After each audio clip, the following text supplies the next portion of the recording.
I guess just I can't remember which inning it was, but you've got in the span of one inning, you got a double steal and a squeeze bunt with Schwarber on third. I guess just what kind of went into both of those, what made both of those work, I guess.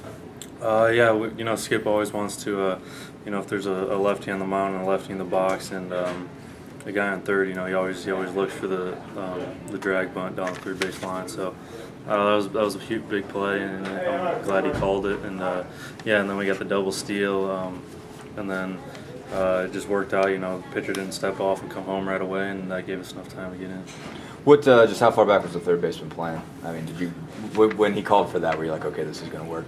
It's not really, don't really look at the third baseman. It doesn't really matter where he's playing as long as the lefty doesn't pick off. I think he should be all right. So it was a great call, and Brad did his part, and we got in. We got a stole a run there. I meant the bunt, actually. Oh, okay. Yeah, the bunt. I mean, he was kind of even. So when Skip called it, I was kind of hesitant, but I thought if I got a good one down, I'd still be able to beat it out. And luckily, it was a good bunt. Had you ever executed that before? Not me personally, but other people have. Will Nolan's done a lot. Timmy O'Connor's done a few times. So yeah, not me personally, but the double steals. I mean, I've seen it work at least twice. I think you guys did it against Louisville too.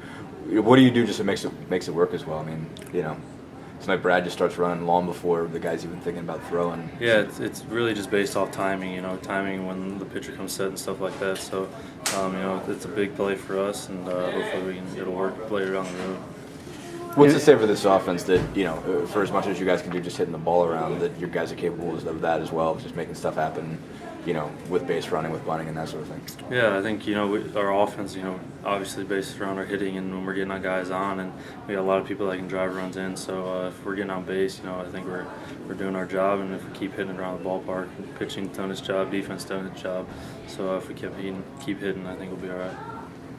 7 runs yesterday, 6 runs today, and if I'm not mistaken, you haven't scored by a home run.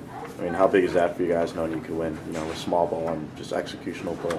Oh, it's huge. We got a lot of guys that can hit the ball at the ballpark, but anytime we can get runs, manufacturing them, stringing hits together, moving a guy over, sack fly, sack bone, or anything like that. So I think that always helps us, gives us confidence, and, when we get the home run, that's always a plus. I mean, just 2 wins in the book. How good are you guys feeling heading into tomorrow? We feel confident. It's always a big game against Purdue, and it's a rivalry. So, we want to kind of get the third one and sweep them. So, hopefully, we can do that tomorrow.